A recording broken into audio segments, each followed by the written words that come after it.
a nostalgia critic. I remember it so you don't have to. Just at the height of Batman the Animated Series popularity, Warner Bros. Decided to do a spin-off with Superman, using a lot of the same people. And that show seemed to do well enough that for its next season, and Batman's fourth, they decided to combine both of them together in the new adventures of Batman and Superman. But that wasn't the only surprise people were given. Batman went through some seriously noticeable changes, including new designs, new characters, and just an all-around new feel. It was still the same animation and same voice actors, but the evidence was clear. This was a different Batman than what we saw 3 seasons before. Season 4, or the Red Sky series as I call it, was very controversial, at least among fans. Some say it was a welcome change of pace, others say it was trying to fix something that was never even broken. Whatever the reason for the changes, it of course invites the question, was Season 4 a hit or a miss?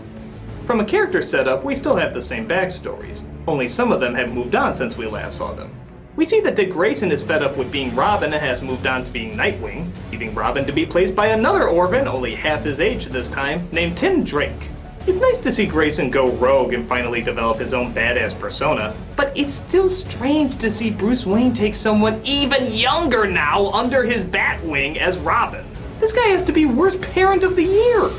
But you could argue that's the leeway of comic books, and even the idea of the original Robin took a pretty big suspension of disbelief to begin with. Plus, I surprisingly like this kid. He's got a lot of energy, he's smart on his feet, and he gets some actual funny one-liners here and there. Playing hooky?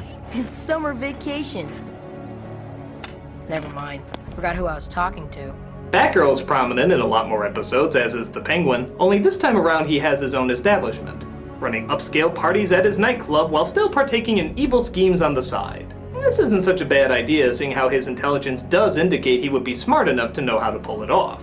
The rest of the characters are pretty much the same, that is of course except for those controversial designs. Yep, let's talk about what many consider the most jarring difference in all of the season, the characters' makeovers. The whole style of the show has gone more angular, resulting in everyone looking less three-dimensional and more, pointy. But one can make the argument that's kind of what they were going for to begin with. I mean, Batman's chin does look like the bottom of a box, doesn't it? So here, you could say they're just going all the way with it. Plus, the red sky and blacker backgrounds did help the colors stand out even more, so the characters actually did pop out whenever they were on screen. But subtle changes to characters like Alfred or Two-Face aren't major issues, but huge changes to characters like Catwoman and the Joker are. So let's go over them briefly. Batman has gotten rid of the yellow on his symbol, which I'll admit I do really miss, but to be fair, it did sort of look like a bullseye. Not the best nightly camouflage. But oddly, that doesn't stop Batgirl from changing into bright yellow cape, gloves, and boots. Oh yeah, you'll blend into the shadows much easier that way. At first I thought this was a pretty silly change, seeing how the original costume helped her to hide in the night a lot more. But the more I looked at the original costume, the more I realized it did just sort of look like Batman's costume on a college girl, and nothing else distinctly unique about it. So maybe this would help give her a little bit more of an identity. Plus, if Batman still dresses his adopted son as a neon fire hydrant, I guess the same kind of bizarre logic can work here too. Penguin was an odd callback to the design of the 60s, but again, if they want him to run a ritzy nightclub, it makes more sense he would look a little bit more sophisticated. Strange as it is though, I have grown more accustomed to that upscale voice coming out of this monstrous design than I have this one that's probably more fitting. Haven't you heard? I've reformed. $50,000 for the diamond. I think I'm just too used to it. Our femme fatale certainly look darker. That is, while Harley has few to no changes, both Catwoman and Poison Ivy have prominently blacker toned costumes and paler skin. This results in them looking more threatening and badass, but I will say they may look just a touch too young. In the original, there was no mistake that these were women, maybe in their late 20s or early 30s. But in the redesign, they look more like college students, maybe around Batgirl's age. I know they're not meant to, but it still sort of comes across. Characters like Croc, Scarface, and the Mad Hatter look pretty cool, but they do sort of look like they should be on a different show. Again, the emphasized features might be just a touch too emphasized. They almost look more like Animaniacs characters. And then you have the Joker. How do I put this? He looks terrible. I mean, God, Jesus! What have you done to him? Of all the ways you could redesign arguably the best Batman villain of all time, it seems like this intriguingly takes every wrong step. The Joker is Batman's opposite. He's a bright, loud, colorful clown. So why suck out all the color from his face and give him black, expressionless eyes? Yeah, I know, a lot of designs were doing this at the time, and I still don't get why. He looks less like a Batman villain and more like a dancing prop from Steamboat Willie. I don't think it's any coincidence that on the DVD, when they talk about the redesigns of all the characters, they smartly leave out the Joker. My guess is they've probably gotten enough complaints about him already. So much so that when the spin-off movie Return of the Joker came out, they went back to a design much closer to the original. It was definitely a welcomed return. But for all the bitching that could be made about the Joker, in my opinion, it all evens out with the redesign of the Scarecrow. Holy shit, where did this freakiness come from? This is one of the best designs the show has ever done. That calm, neutral voice suddenly sounds so much scarier coming out of those skull-like teeth. Fear is the glue that holds society together. Fear is power. Ooh. Even if, yeah, technically he looks absolutely nothing like a real-life Scarecrow, he looks freaking creepy in my book. But redesigns are one thing, how do the actual stories play out? A lot of them try to focus on the creation of new villains. Some of them work, like a hyper-superhuman. Who are you? They call me Yellow-Skinned Wacky Man, but I prefer the Creeper. A masked beauty who thinks she's deformed, and another creepy addition called the Judge. Court is adjourned. While others kind of seemed out of place. Like this redneck farmer who grew mutated animals, or this ancient demon boy who uses a supernatural artifact to control a giant monster. I get the feeling these would be good in something else, but here, it's a little odd. Even for Batman. There's a few stories that seemed a little odd too. Like this one episode where Clayface returns and creates a little girl to scout the area to make sure he can take shape again. The girl somehow has a personality of her own and forms a friendship with Robin, until she remembers who she is and she has to return to Clayface. Yeah, creating another awareness out of Clay seems like a bit of a stretch. But then again, it does prove to be one of the more touching and even darker episodes. In fact, a lot of them get a lot darker than before. We get an interesting dive into an abusive relationship with Harley's backstory, a funeral for Batgirl right after seeing her fall to a pretty gruesome death, and even the Joker gets axed off after mentally torturing and brainwashing Robin to be his psychotic spawn. As I said before though, darker doesn't always mean better. For example, in Mr. Freeze's return, he loses hope in humanity and he even loses the majority of his body to his disease, resulting in him ending up as... I was hoping to see you again. Oh Christ, that is beyond fucking stupid. This is Marvin the Martian, science guys. What am I looking at?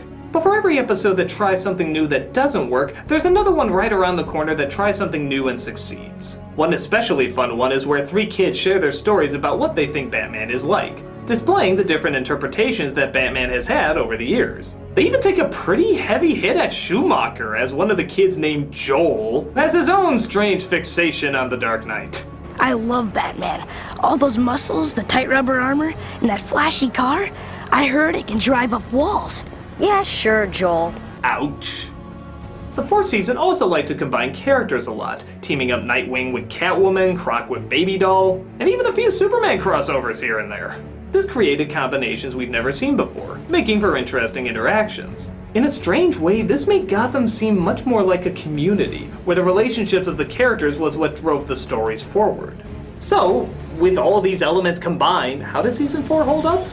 Well, it's give and take. While the suspension of disbelief was abused, it did often result in darker stories. While some redesigns were wildly questioning, others were incredible upgrades. While many stories were goofy and out of left field, others proved that they still understood the dark, tragic journeys of some of our favorite characters. So as a whole, the 4th season is probably not the strongest, but it doesn't deserve to be overlooked or ignored. I admire these guys for taking chances and trying something new, even if all the changes didn't pay off. Batman has gone through so many interpretations over the years, and this is one of the few times we get to see the exact same team reinterpret themselves in a different way. That doesn't happen very often. And it allows a chance for artists and writers to come at something they obviously love in a completely new light. So in answer to is the 4th season hit or miss, I'd say it's both hit and miss. But the hits are still strong enough to give you the chills when the bat signal hits the sky and the Caped Crusader takes to the air. And as long as I can always get that feeling while watching it, I'll know that I'm always watching the right Batman. I'm a nostalgia critic, guy, remember it? Because I'm Batman. I love this mask!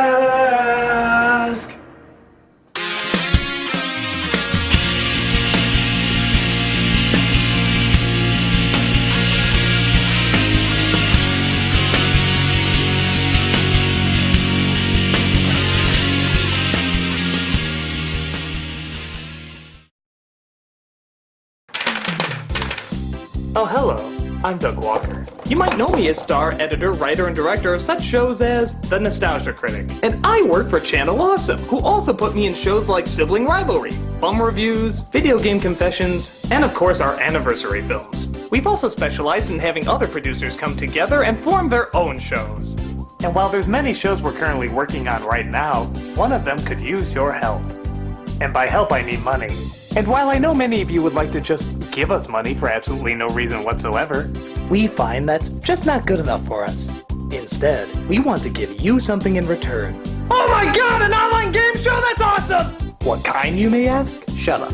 Never talk while I'm talking. But if you really want to know, it's one based on pop culture and nostalgia. That's right. All that useless knowledge you had about the 80s, 90s, and early 2000s, it can win you prizes now.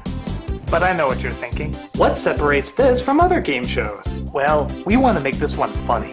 That's why we got funny man and nostalgia expert Brad Jones to host the show. Get that fucking camera out of my face! He couldn't be happier about hosting this brand new event, and neither could we. And I know what you're saying. How do I know you guys are able to do a show about nostalgia faithfully? I told you never ask a question while I'm speaking, you worthless sack of shit. I'll tell you why. Because you have to be a little crazy to obsess over stuff like this. And I know that you're thinking, they're not crazy enough to do something as silly as build the entire set to look like the diner from Saved by the Bell. BAM! Yes, we are! We're that fucking crazy! Look at this shit! I mean, look at this shit! Shit! But as you can see, it's not quite finished yet. We've been working hard to collect costumes, props, and all sorts of goodies to make more productions that you're not supposed to see. And we want to get them to you faster. So your money will not only go to fund this one game show, everything will go into getting our productions to you faster and better. Higher quality cameras, lights, soundproofing, starting with our weird-ass game show. And with the additional money we have, don't worry, we have stretch goals, which you can see below, all of them dedicated to getting you even more shows. One of the next ones being a video game show. Video game show. It probably won't be called that. This is a rocket ship, for no good reason. But most important of all, once we get the money and the equipment to get the productions we need going, we're gonna open up this place to other productions. That's right, we're gonna open this place up for other people to work on their productions, whether it be online or I don't give a shit what else. In fact, if we make our goal, I guarantee you that the Nostalgia Critic will make an appearance in every single episode of our game show. Our target goal is $50,000. That's what Bill Gates sneezes every day. And once we put that money to good use, we'll continue to bring you productions and shows your way. Check the link below so you can see what rewards you can get for what amounts you can donate. I'm Doug Walker, and this is the last time I lick a frog before shooting a video.